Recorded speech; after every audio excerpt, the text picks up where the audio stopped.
Hello and welcome back to your Pennsylvania Dutch Minute. Another viewer request this episode. I had someone reach out to me and ask me, could I please make a quick video on how the words the and a slash an are used in Pennsylvania Dutch. What that person didn't realize is that's not such an easy answer, but I will tackle it today. So this is going to be a pretty heavy grammar based video, so for all you grammar nerds out there, this will be fun. And for those of you that aren't grammar nerds or never really studied a foreign language, we're going to be talking about some things today that are language specific, language learning specific, and it's a good thing. You'll actually learn something probably about English grammar as well. But we're going to jump right into it. So the questions were, of course, about the words the and a slash and. So first off, those are called articles, grammatically speaking.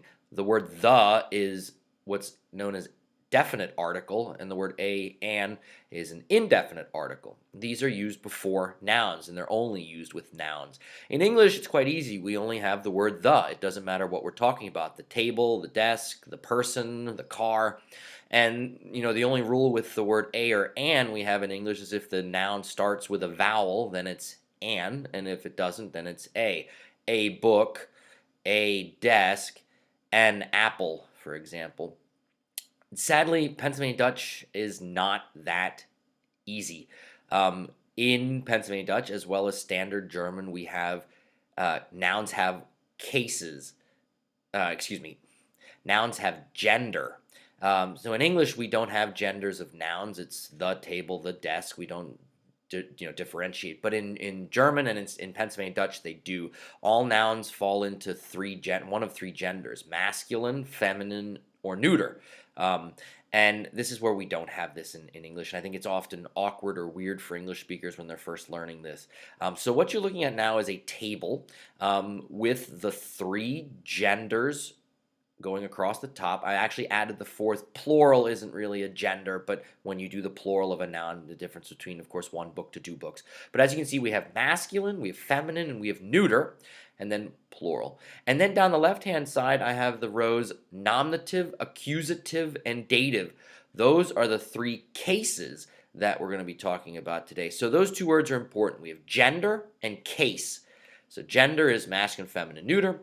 Case is either nominative, accusative, or dative. And I'll explain this a little bit more later on, but this chart is very important if you're really serious about learning the language, particularly if you want to read or write in it, then you need to know these definite articles. So what you're seeing here are the 4 times 3, 12 possible ways of saying the word the in Pennsylvania Dutch. That's going to probably blow your mind. Yes, there are 12 possible ways. So it's best, I always tell people, just memorize the chart, so then when we start digging into real stuff, you don't have to keep looking back at it. But here it is. So masculine, feminine, neuter, plural, going across for nominative is da, d, s, d.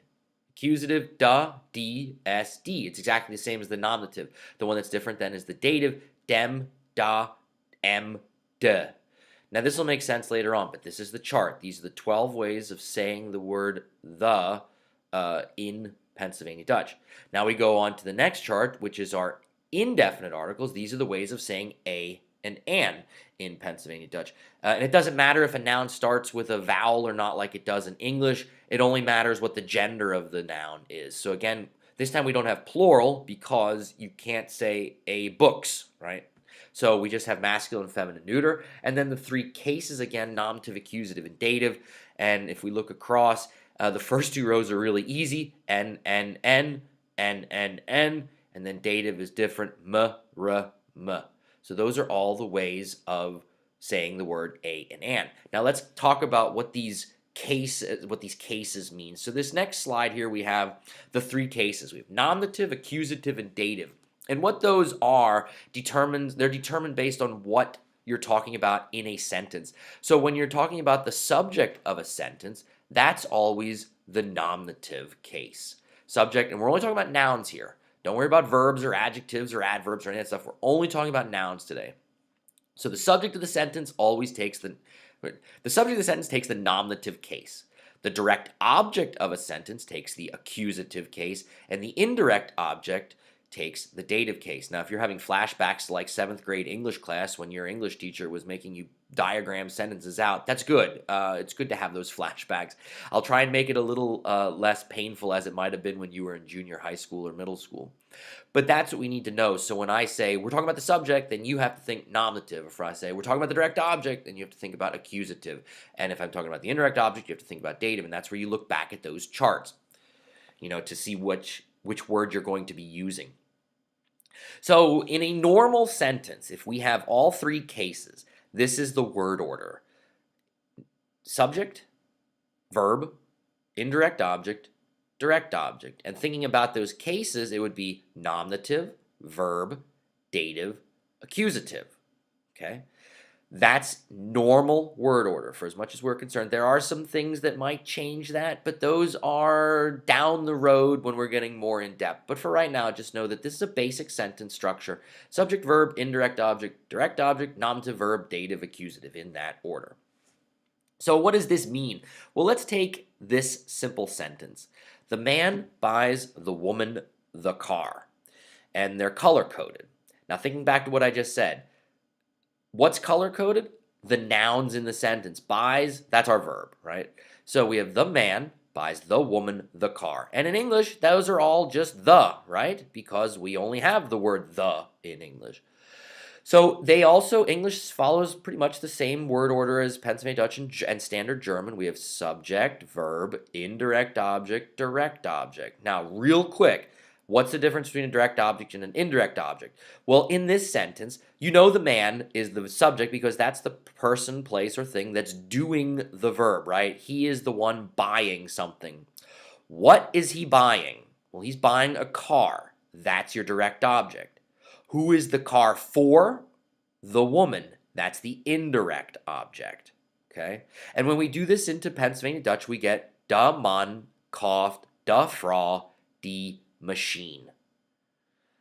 So underneath those, they're color-coded to match the English. We have the subject, we have the indirect object in blue, and we have the direct object in green. And underneath that, I have nom/m, dat/f, act/f. What's that mean? Well, nominative, the little m, masculine; dative, little f, feminine; accusative, little f, feminine. So those nouns, that's what they correspond to. Der Mann, that's masculine noun, and it's the subject, so it's nominative. That's why it's de. We'd look back up at our chart and see the word der. De Frau is the dative because it's the indirect object and it's a feminine noun. So we look up at our chart. Dative feminine for the is de. And then die Machine. Machine is the direct object, so that makes it accusative, and it's feminine, so accusative feminine, die. And that's how we get the sentence. Der Mann kauft die Frau die Machine. Okay? I know, this is a lot. But this is a quick overview, okay? But let's move on to the words a and. Let's take that exact same sentence, and instead of saying the man buys the woman the car, let's say a man buys a woman a car. Again, in English, it's just the word a all the time. Nothing's going to change as far as word order or cases or gender. Gender never changes, okay? So it's still man is masculine, Frau is feminine, machine is feminine, and there's still this nominative, the dat, the dative, and the accusative because nothing's changed word order. So instead of looking up in our chart for the word the, we'd look up at our a or an word chart, and we'd find out very quickly that nominative masculine takes n, dative feminine takes r, and accusative feminine takes n. And you end up with the sentence, and man kauft eine Frau and machine. Okay?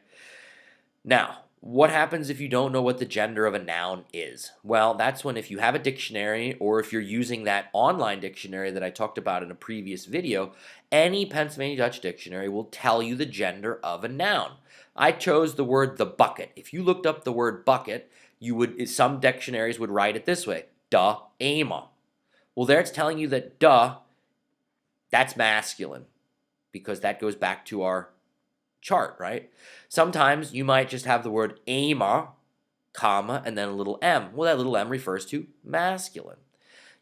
If you don't know the gender of a noun, you really have to look it up. There's no guess here. I mean, you can guess, but think about it. You have a 1 in 3 chance of getting it right. If you're okay with those odds and making the mistake, that's fine. But if you want to speak grammatically correct and write grammatically correct, then you got to write, you got to look those genders up. And that's annoying. I know it is.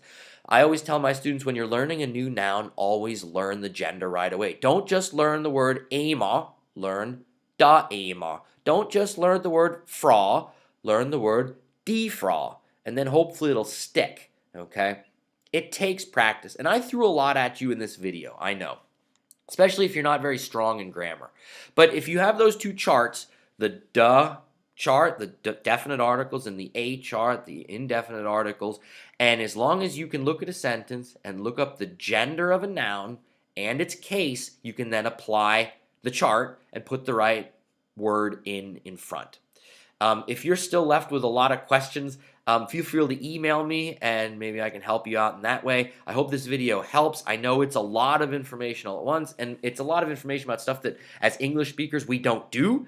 If you've learned another language before, you quickly realize that other European languages like Spanish or French, they all have gender and cases as well that you learn about, and they have different ways of saying the and different ways of saying the word a or an. One other side note, we have that dative case.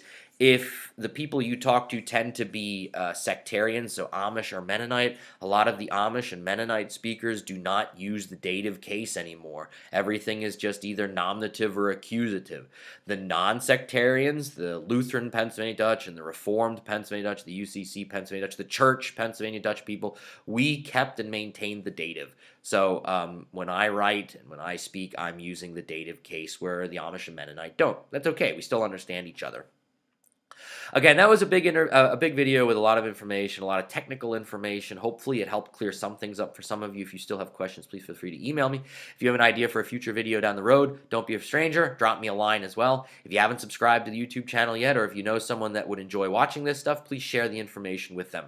We'll keep the videos coming, but until next time, use your definite and indefinite articles correctly, and mock's good.